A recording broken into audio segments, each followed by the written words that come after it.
Okay, hello, and thank you for taking the time to share this space with us today. The National Alliance to End Homelessness is a nonpartisan nonprofit advocacy organization whose mission it is to end homelessness in the United States. My name is Andrew Hall. I'm a research analyst here at the Alliance. I would also like to invite my colleague Daniel to introduce themselves. Hi everyone, my name is Daniel. I work with Andrew on our research team, and I'm so pleased to be here with you all today. I'll be monitoring the Q&A, so if you have questions that come up over the course of this webinar, please drop them in the Q&A, and I'll be happy to either answer them in real time or we can bring them up at the end of the conversation. Thank you, Daniel. If this is your first time joining us, welcome, and welcome back to those of you who joined us for part one on the causes of homelessness.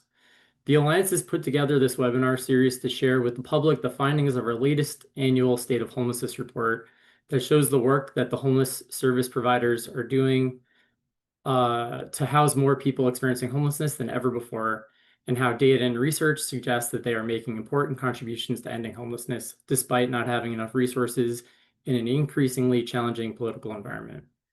Data on demographics of people experiencing homelessness are very helpful to our understanding of different communities' experiences of homelessness, what barriers prevent their access to housing resources, and what their specific needs are.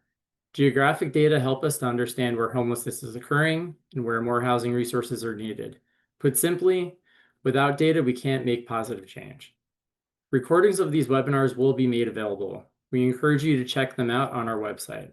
Today, we'll be going to review the findings from our latest report, which leverages publicly available data from the U.S. Department of Housing and Urban Development, or HUD, their point-in-time count and their housing inventory count data, and the U.S. Census Bureau's population data.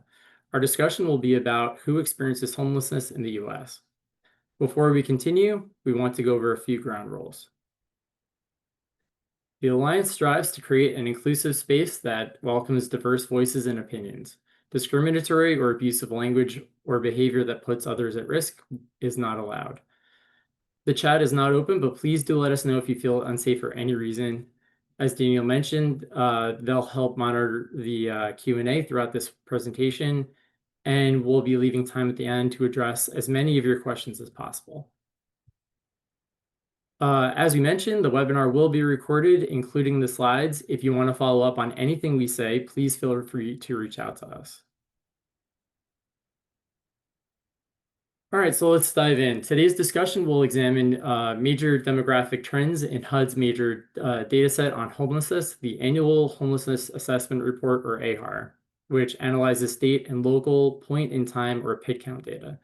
These trends will cover data on household type, which basically means individuals or people and families, age group, special populations, including veterans, people living unsheltered and sheltered, youth, and people experiencing chronic homelessness, which refers to people with disabling conditions who are experiencing long-term homelessness. Also, we'll be looking at gender identity and race and ethnicity. In an effort to be more inclusive and have more detailed data on subpopulations of people experiencing homelessness, HUD has begun reporting on more detailed age and gender identity categories. Also, the 2024 PID count was the first year in which HUD reported Hispanic and Latino as race and ethnicity, and they reported Middle Eastern and North African as its own race category. These data are very helpful in showing the impact that homelessness and our homelessness response system is having on different communities. We will also be taking a look at geographic trends in the PID count data a little later on. All right, so first, let's zoom out quickly and provide a little context with some major overall trends. Homelessness, which includes people who are staying in emergency shelter and people who are living unsheltered or living in places not meant for human habitation, such as abandoned buildings, living outside or in vehicles, is not evenly spread across communities and geographies. Collecting data on vulnerable populations is understandably tricky. Every year, on a single night in January, homelessness service providers conduct a point-in-time count of everyone experiencing homelessness. In their count, they collect important demographic and geographic data about homelessness in the U.S. The data are a snapshot of a single point in time and not an annual average. they are also an undercount of the true picture of homelessness. Still, these data are the best and most authoritative source of data that we have on homelessness in the US. According to the 2024 PIC count, a total of 771,480 people, or about 23 out of every 10,000 people in the US, experienced homelessness on a single night in 2024. This is the highest number ever recorded and represents an 18% increase since the previous year, 2023. Nearly every population of people experiencing homelessness experienced increases. In this graph, we show the overall homelessness counts in the US by year. The darker color on the top indicates those who are in emergency shelters, and the lighter blue indicates those who are living unsheltered. As you can see, most people experiencing homelessness are in shelter, which indicates that the homelessness response system is providing services to the majority of people experiencing homelessness and to greater numbers than ever before. In 2024, 497,256 people were in shelter, and 274,224 people were unsheltered. That amounts to 64.5% of people experiencing homelessness overall being in shelter. What you can also see on that bottom bar is that the number of people experiencing unsheltered homelessness is also rising. In last week's webinar, we talked a little bit about people who are at risk of experiencing homelessness, in particular, the millions of households experiencing severely house cost burden or paying 50% or more of their income on rent, and millions of individuals who are living doubled up or living with, staying with people who they're not related to or not partners out of financial necessity. These figures are not included in official homelessness counts, but demonstrate that the homelessness crisis is even larger than those people who are counted in the annual PIT. These data are from 2024, but some places have already released their preliminary numbers for 2025. HUD usually does not release the official numbers of the year until the end of the calendar year, so please be on the lookout for that if you'd like to see how things might have changed in the past year. Now let's dive into the major demographic trends. HUD looks at two major household types in their homelessness data: people who are in families and single individuals without children. These data are important to our understanding of where progress is being made with housing people and where more attention and resources are needed. Historically, homelessness services have been devoting more resources to making sure families are not experiencing homelessness, and we've been doing a good job with this.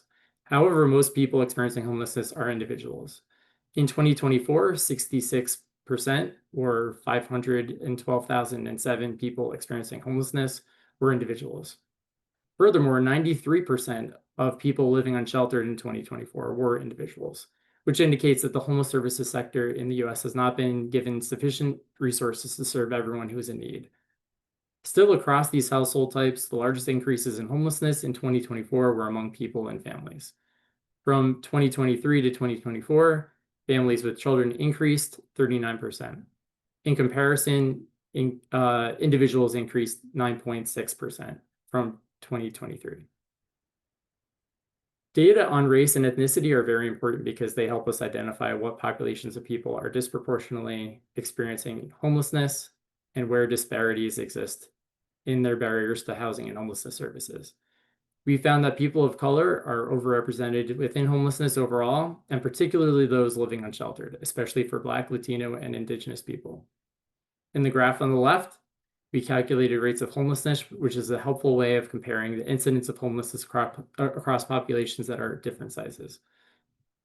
We took the point in time count for that group, divided it by the number of people in the total population of that demographic group, and then multiplied it by 10,000 in order to express these rates in terms of 10,000 people.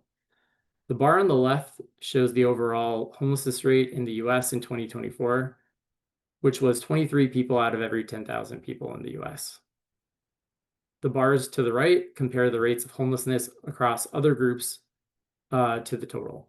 Compared to the 23 people out of every 10,000 people experiencing homelessness in the total population, we see that people identifying as Native Hawaiian or other Pacific Islanders, 165 people per 10,000 people, people identifying as American Indian, Native Alaskan, or Indigenous, 59 people per 10,000, people identifying as Black, African American, or African, 59 per 10,000 people, and people identifying as Hispanic or Latino, 36 per 10,000 people, had disproportionately higher rates of homelessness.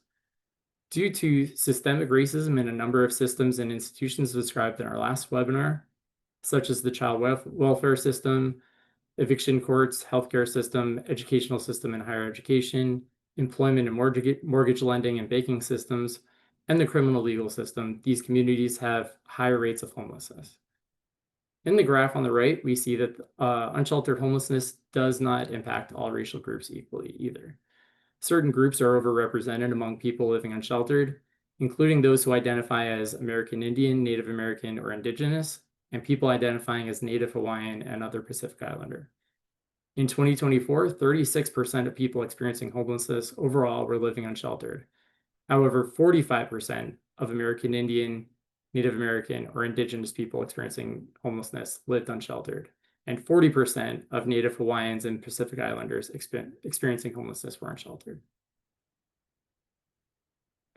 Like data on race and ethnicity, people of different genders experience homelessness differently. Collecting data on gender identity is super important for examining disparities in the experiences and responses to homelessness across different gender identities. When we look at homelessness data by gender, we see that most people experiencing homelessness are men. According to the 2024 PIT count, 60% of people experiencing homelessness were men. However, we've also been seeing the number of women experiencing homelessness has been growing. Increases among women have been catching up with those among men. HUD has been collecting data about people who are gender questioning, people with a culturally specific identity, people with more than one gender, non-binary people, and people who identify as transgender. These data are very important because they make sure that we are tracking efforts to serve everyone and make sure that no one is being left out. We broadly refer to the people in these categories as gender expansive people, though we recognize that, like race and ethnicity, this is not a monolithic population, and each person has their own story, needs, and values. We see that gender expansive people experiencing homelessness, and unsheltered homelessness in particular, have been increasing compared to their cisgendered counterparts.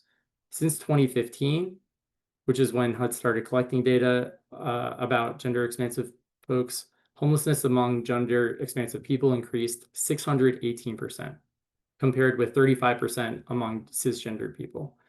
They face many barriers to housing and shelter, including housing and employment discrimination, stigma, harassment, violence, and challenges accessing social safety net programs.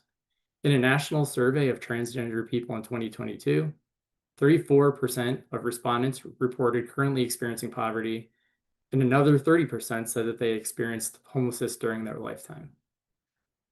On the bottom of this visualization, we break down the different categories of gender expansive people mentioned earlier, and we see that the shares of their living unsheltered differ widely. Next year, HUD will not be requiring localities to collect homelessness data on gender. Given what we know about the rise in gender expansive homelessness, growing homelessness among women, and how most people experiencing homelessness are men, it's important that data on gender identity and other demographic data like race, ethnicity, and age continue to be collected. So as we mentioned, HUD has also been collecting data on detailed age categories, which helps us know how groups like older adults are experiencing homelessness and how systems can better serve their needs. On a given night in 2024, the number of children who we're defining as people under 18 increased 33% from the year before. This was the highest annual increase across all age groups. 148,238 people experiencing homelessness in the US in 2024 were under the age of 18. The number of parenting youth also increased 28% since 2024, reversing a downward trend since 2015. In 2024, 205,878 people, or 27% of all people experiencing homelessness, were under the age of 25. This is a 29% increase since 2023. According to research by Chapin Hall, 1 out of every 10 people 18 to 25 years of age experience homelessness at some point over the year. Still, when we look at other age groups and compare their rates of experiencing homelessness, we see that adults 45 to 54 years of age experience higher rates of unsheltered homelessness than younger people. 1 in every 5 people experiencing homelessness in a single night in 2024 was an older adult, or those 55 years of age or older. This is the fastest growing age group of people experiencing homelessness in the US. They're increasingly cost burdened as rising cost of living exceeds Social Security income, and they're expected to triple between 2017 and 2030. Among the special populations that HUD analyzes in its AHAR reports, in addition to youth and veterans, which we'll cover a little more closely in our next webinar, is people experiencing chronic homelessness. This is defined as someone who has experienced homelessness for at least a year or for 4 separate times in the past 3 years, totaling 1 year, while having a disabling condition, such as a physical disability, chronic illness, or behavioral health or substance use challenges. In 2024, 167,991 people experienced chronic homelessness in the US, which was an 8.9% increase from 2023. 61% of individuals experiencing chronic homelessness were living unsheltered. This population frequently earns sub-minimum wages, is excluded from housing opportunities, and faces disproportionately high rates of eviction. Housing and shelter also do not always meet their needs or are not accessible, thereby posing other barriers to stable housing for them. Next, we'll go over some major geographic trends from our State of Homelessness report. With the end of the COVID-19 pandemic assistance to households, income growth not keeping pace with rising inflation, and an increase in natural disasters across the country, more people face challenges staying housed in 2024. On a given night in January 2024, 64% of people experiencing homelessness lived in only 7 states with significantly large urban areas. That included California, Illinois, Texas, Massachusetts, Florida, Washington State, and New York. When we compare each state's share of the total US population with their share of the overall population of people experiencing homelessness, we see that 11 states, including Washington, D.C., had higher shares of people experiencing homelessness than those states' shares of the total US population.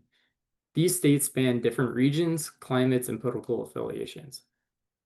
Alaska, Washington State, Oregon, California, Hawaii, Nevada, Colorado, Vermont, New York, Massachusetts, and DC.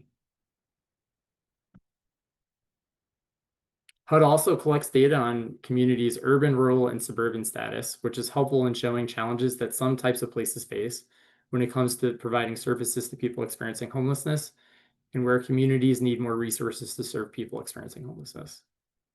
We find that homelessness is not just an urban challenge. Housing costs are rising everywhere, and the loss of economic opportunities are more severely felt in some places than others. Most people experiencing homelessness overall and unsheltered homelessness do live in cities, but growing shares of people experiencing unsheltered homelessness live in rural and suburban areas. In 2018, the percent of people living unsheltered in major cities was 35.3% and decreased to 32.4% in 2024. Meanwhile, the share of people living unsheltered in suburban areas rose from 31.2% in 2018 to 36.8% in 2024. That share went from 39.9% in 2018 to 44.8% in 2024 in largely rural areas. Okay, that's our presentation, and thank you so much for joining us. Before we turn it over to questions, I just wanted to make you aware that our third and final segment of this webinar series will be taking place on November 13th. So now that you know the causes of homelessness and the experiences of homelessness and who experiences homelessness, we were going to focus the last webinar on solutions to homelessness, and we hope that you'll be able to join us.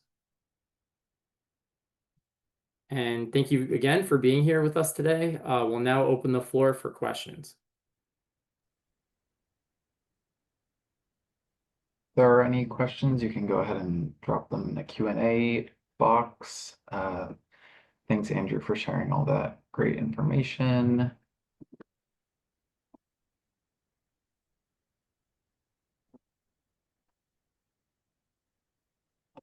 Give it a couple of moments, but otherwise we might be able to close early. That was really comprehensive.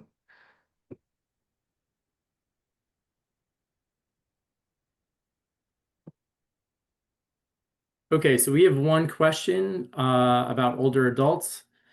So in the 2024 pit count, older adults were defined as people who are 55 years of age and older.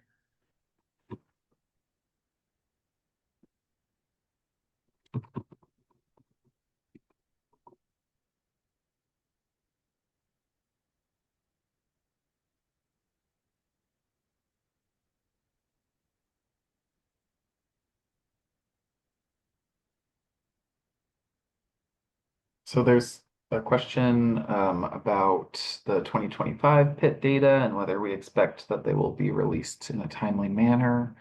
The annual homelessness assessment report to Congress, which contains the PIT count, is released at various times throughout the year, depending on the year.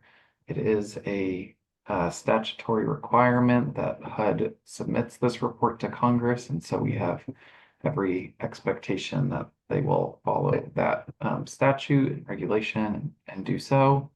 But we'll be monitoring the situation for sure.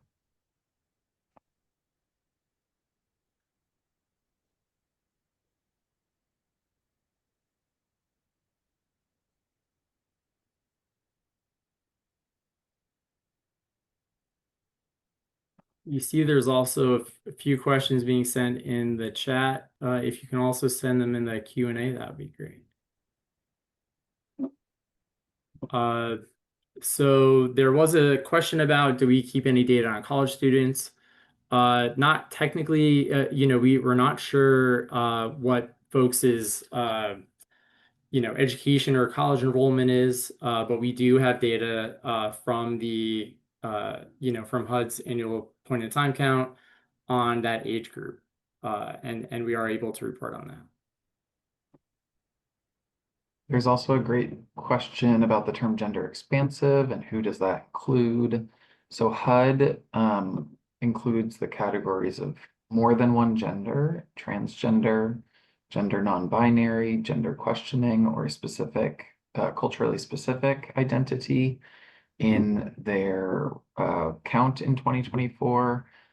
That will not be included in the annual homelessness assessment report in 2025, according to HUD.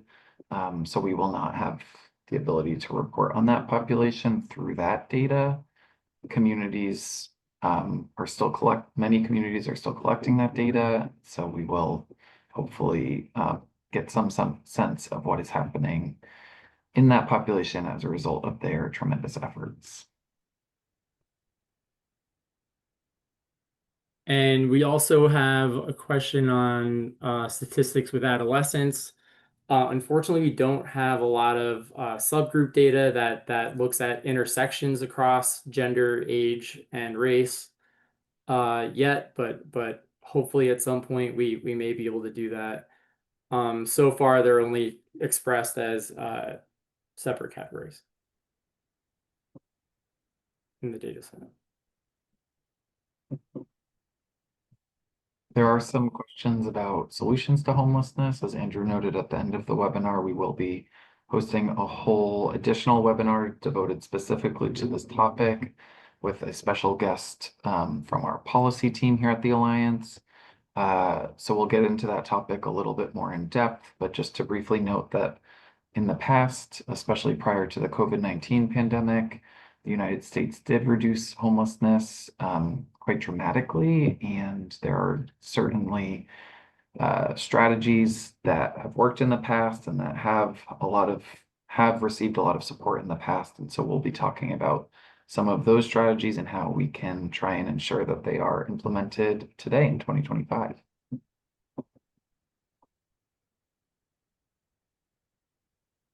There's also a question about risks to the 2026 pit count due to the government shutdown. We don't have a lot of information about that, or actually any information about that, unfortunately. But we do know that it is required, and so we are not expecting there to be any interruptions with data collection or reporting. But we're keeping an eye out for that.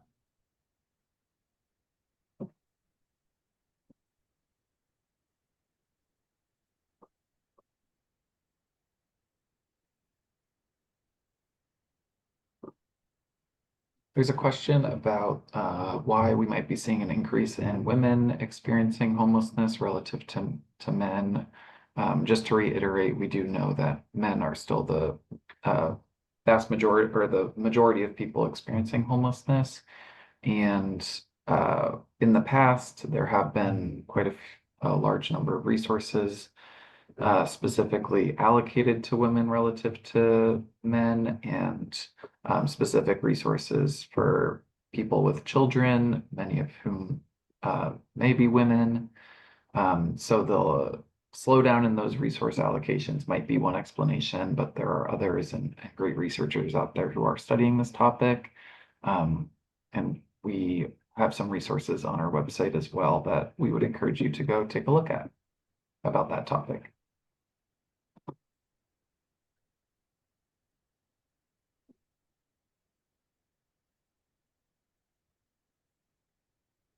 There's a question about if we have any concerns about, I think, the change in the gender categories and now only asking people to disclose if they are male or female rather than the broader range of categories that HUD had moved to implement in previous point in time counts.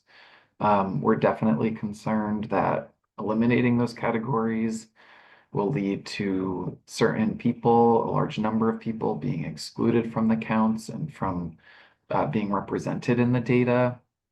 That's tremendously important for reasons that Andrew noted, namely that communities need to know who's experiencing homelessness in order to serve them well. And for those of us who are concerned about making sure that everybody has a safe and stable place to call home. This is tremendously concerning. If we don't know who's experiencing homelessness, it's going to be more difficult to address it and create more prosperous communities for everybody.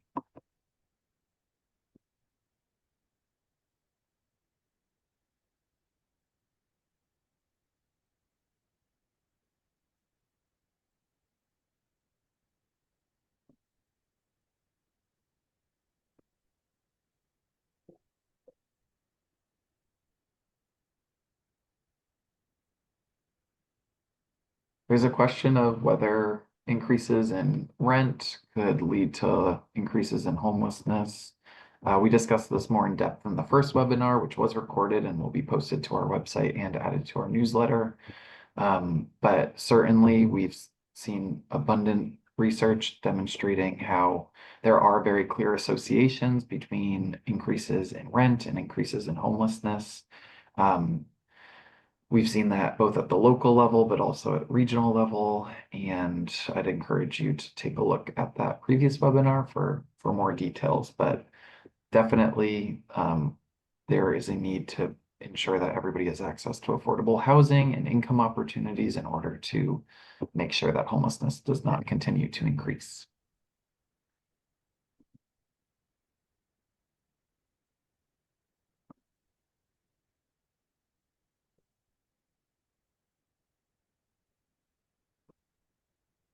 There's also a question about the importance of understanding this data and specifically demographic information about who experiences homelessness. Andrew had discussed this in the presentation, but it's really important to know who's experiencing homelessness because everybody has slightly different needs. And if we know who's experiencing homelessness and who and what those needs are, both by demographics, but also geography and where people are located, then service providers can do a better job providing support to those folks. That crosses a broad range of topics, but one of the ones Andrew noted towards the end was people with disabilities who might have very specific needs in terms of finding a new home or finding a shelter that's accessible and receiving the services that they really need to thrive. So that spans quite a range of groups, but it's really important to have specific information about who's experiencing homelessness to make sure that we can meet people with the solutions that meet their needs best.